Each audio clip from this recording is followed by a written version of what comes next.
안녕하세요, 여러분. 오늘은 한국 복식사 첫 번째 시간입니다. 복식사는 한복을 이해하는 데 꼭 필요한 부분이니 외울 게 좀 많더라도 끝까지 집중해서 들어주세요. 그리고 이 내용은 우리 시험 1차 지필고사에 출제될 예정이기 때문에 잘 기억해둬야 합니다. 오늘의 주제는 삼국시대 의복입니다. 삼국 하면은 우리 국사 시간에 많이 배웠을 텐데 다들 어떤 나라인지 알고 있죠? 고구려, 백제, 신라 이렇게 세 나라를 삼국시대라고 하죠. 이 나라들의 기본 복식에 대해서 살펴볼 거예요.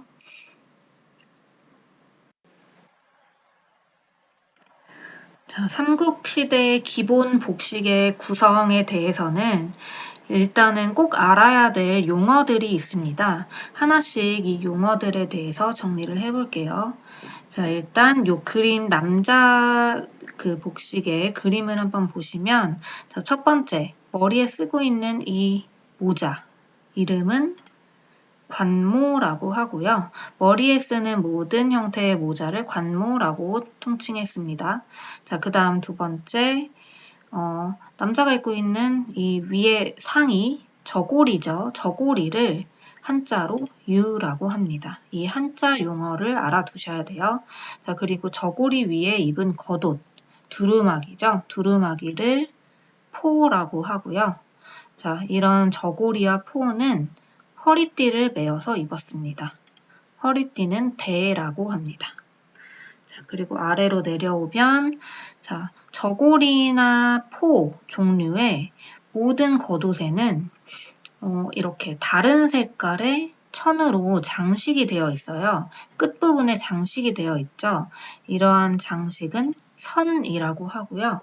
이런 끝에 돌연선이나 깃부분, 소매뿌리, 끝에 대는 이런 장식 보고 선을 둘렀다라고 합니다. 자, 그리고 남자가 입고 있는 바지, 풍성한 바지는 고라고 하고요. 그리고 신발은 화라고 합니다. 신발은 사실 두 가지 종류가 있는데 화는 신목이 여기 발목 있는 데를 덮어주는 신목이 긴 신발을 화라고 하고요. 신목이 짧은 신발은 이라고 하게 됩니다. 자, 그리고 여성의 복식을 보면은 머리부터 볼게요.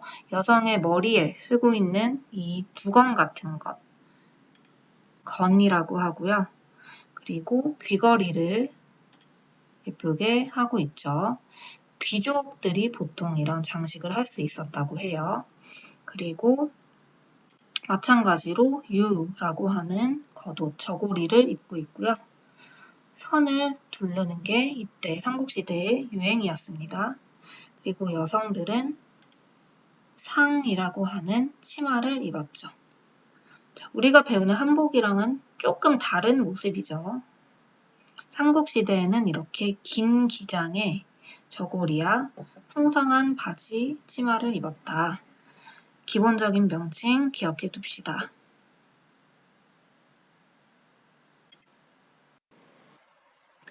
자, 이제 앞에서 간단하게 살펴봤던 삼국시대 의복의 기본 구성을 하나씩 살펴볼게요.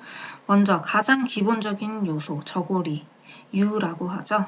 유에 대해서 먼저 살펴보면 이 벽화, 고구려 무용청 벽화에 아주 잘 나와 있어요. 삼국시대는 항상 전투태세를 갖춰야 된다고 했었죠. 옷을 여미기 편하도록 길이가 길었고 엉덩이를 덮을 정도로 길이가 길었고요. 소매는 좁은 통형으로 활동하기에 매우 편했습니다. 그리고 깃은 고든 깃, 직령에다가 왼쪽이 여며지도록 입었고 무기를 지니기 편리하도록 허리에는 허리띠를 메었죠. 그리고 깃, 돌연, 소매 끝에는 색을 다르게 선을 둘렀습니다. 삼국시대에는 남녀가 모두 비슷한 모양의 저고리를 입었다고 해요. 전투태세니까 남자, 여자 할 것 없이 다 전투에 임해야 됐었겠죠. 자, 이건 좀 자세하게 이렇게 도식화로서 나타낸 건데 저고리 형태를 보면은 길이가 길죠. 지금 우리가 저번에 배웠던 저고리보다는 훨씬 긴 걸 알 수 있고요. 고름이 없어요. 허리띠를 둘렀다는 것을 알 수 있죠. 또한 선으로 장식한 모습. 무용청 벽화에 보면 까만색 선으로 끝에를 장식한 모습이 나타나 있습니다. 이것은 기세 모양에 대해서 추가적으로 알아보기 위해서 가지고 왔는데요. 한복에는 이렇게 다양한 기세 모양이 있습니다. 삼국시대에는 주로 고든 깃, 직령의 형태가 많았고 의복이 발전하면서 단령, 방령, 막깃, 목판깃 이런 다양한 형태의 깃으로 발전하게 된 거예요. 그래서 이건 참고용으로 한번 알아두시면 좋을 것 같아요. 자, 그 다음으로는 바지, 고입니다. 남녀 모두 이때는 바지를 입었어요. 남녀 모두 고를 착용하는 게 일반적이었고, 왜 그랬을까요? 전투태세를 취해야 한다고 했었죠. 남녀 모두 같은 바지를 입었다고 합니다. 그리고 고는 통이 좁은 궁고와 쇠고, 통이 넓은 대구고, 이렇게 통으로 구별을 할 수가 있고요. 바지는 활동적이기도 하면서 따뜻하다는 장점이 있죠. 바지를 주로 서민들도 널리 입었다 알아두시고요.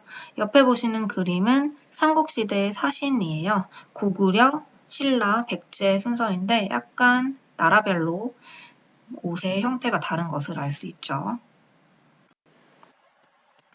자, 그 다음엔 이제 여성 전용 하의, 상군이라고 하는 치마입니다. 치마는 자 여기 벽화를 또 보시면 길이가 어때요? 길이가 매우 길죠? 길이가 길고 폭도 넓어서 땅에 끌리는 모습을 볼 수 있고요. 신분이 높을수록 길이가 길었다고 합니다. 신분이 높을수록 많이 걸을 필요가 없었겠죠? 신분이 좀 낮으면은 많이 걸어야 되니까 길이가 짧았겠고 뭐 그렇게 생각하시면 될 것 같고요. 벽화를 보면은 주름치마, 색동치마, 다양한 형태의 치마 형태가 공존했다는 것을 알 수 있어요. 자, 도시가에도 나와 있죠. 색동으로 치마를 만들기도 했었다. 특이한 점이죠. 자, 그 다음 저고리 위에 덧입는 옷, 겉옷인 포입니다. 현재는 두루마기라고도 하죠. 이 포는 귀족뿐만 아니라 평민도 입었다고 합니다. 이런 대중적인 옷이었고 이때의 특징, 고름이 없고 대라고 하는 허리띠를 맨다. 저고리도 마찬가지죠. 여며서 입었고요. 깃, 도량, 소매 부리에는 다른 색 천으로 선을 대었다.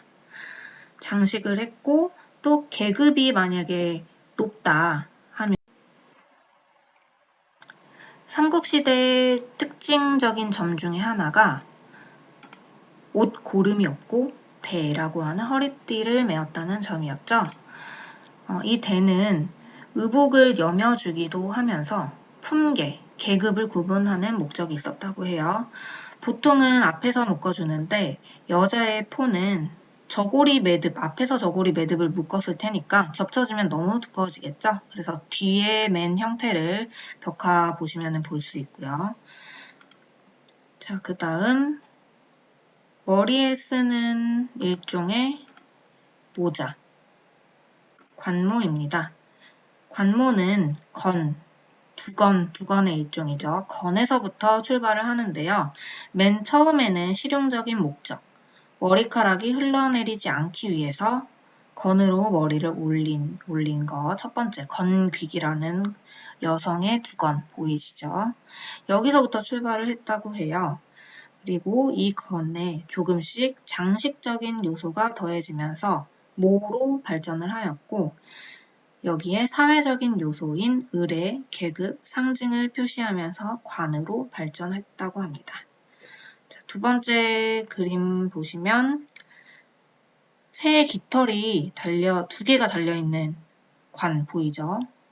조우관이라고 하고 더욱 여기서 계급이 더 높아졌다. 새의 깃털이 더 많아지고 길어지죠? 이런 화려한 깃털 장식을 하고 있는 것은 조미관이라고 합니다. 이렇게 세 가지 관모의 형태, 건귀, 조간. 자, 그 다음에 신발을 보시면 신발은 화 또는 이라고 불렸습니다. 신목이 있으면 화, 신목이 없으면 이, 이렇게 두 가지 형태가 같이 혼용이 되었고, 신발의 재료는 가죽, 천, 삼, 풀, 금속 여러 가지로 다양한 소재로 신발을 만들었다고 합니다. 자, 그리고 삼국시대 의복의 특징 중 하나, 선도 있었죠? 자, 의복의 끝 부분에 소매뿌리, 깃, 돌연 이런 끝부분에 선을 장식을 해서 계급을 나타내기도 하였고요. 이 선은 남녀노소 상관없이 계급의 구분 없이 모두 다 널리 유행했다고 합니다.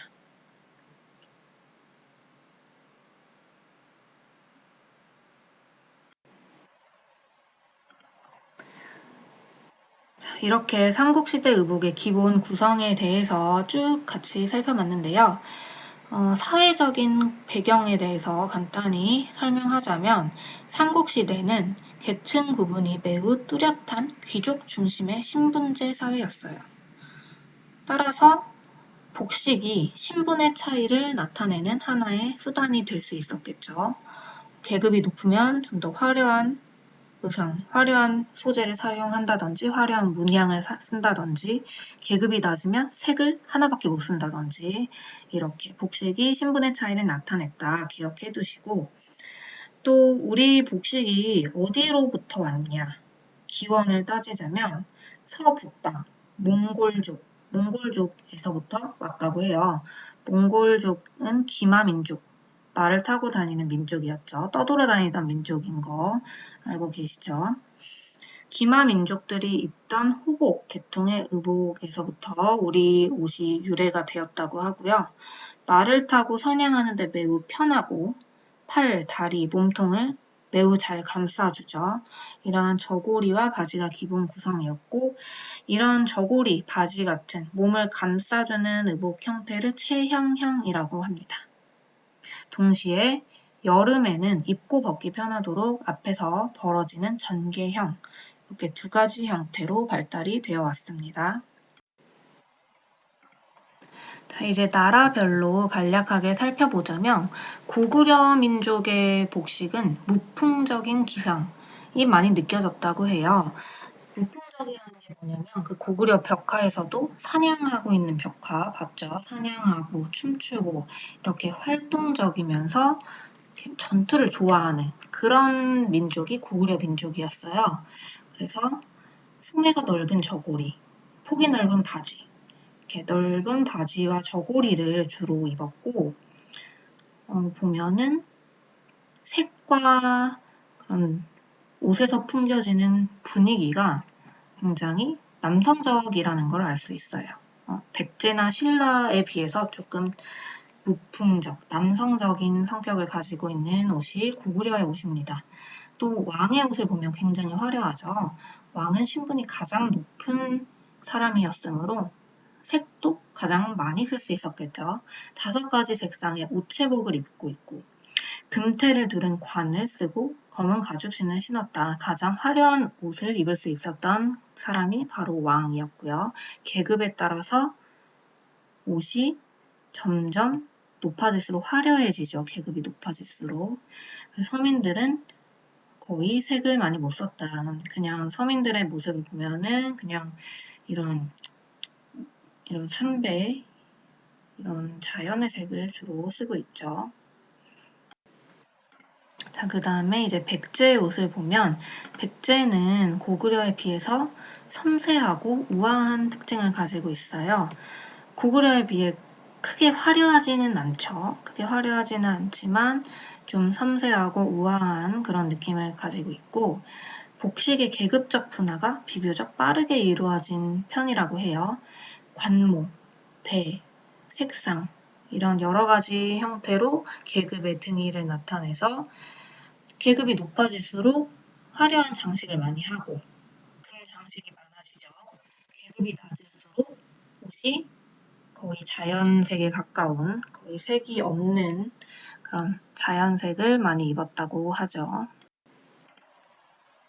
자, 그리고 이제 마지막, 삼국 중의 마지막인 신라 시대인데요. 신라 민족의 옷은 장중하고 화려한 느낌이 많았다고 합니다. 그래서 보면은 금관이 가장 화려하죠, 삼국 중에. 그리고 이 신라 민족의 특징은 사색 공복 제도라고 하는 의복의 제도를 세운 나라입니다.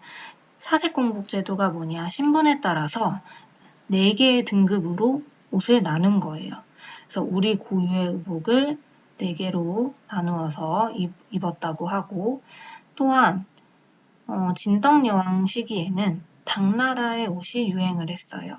그래서 복식의 이중구조, 우리 고유의 의복도 존재하면서 당나라의 유행도 존재한 복식의 이중구조가 나타난 시기가 바로 신라 시기입니다.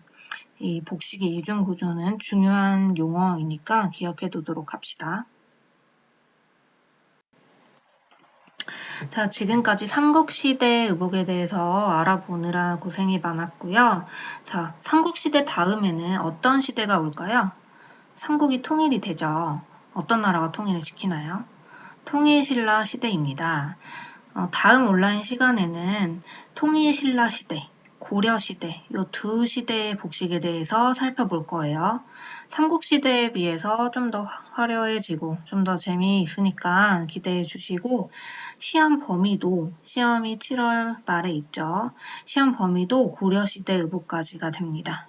자, 지금까지 배운 삼국시대 한번 복습 쭉 한번 읽어보시고 오늘도 수고하셨고 다음 시간에 만나도록 해요. 수고하셨습니다.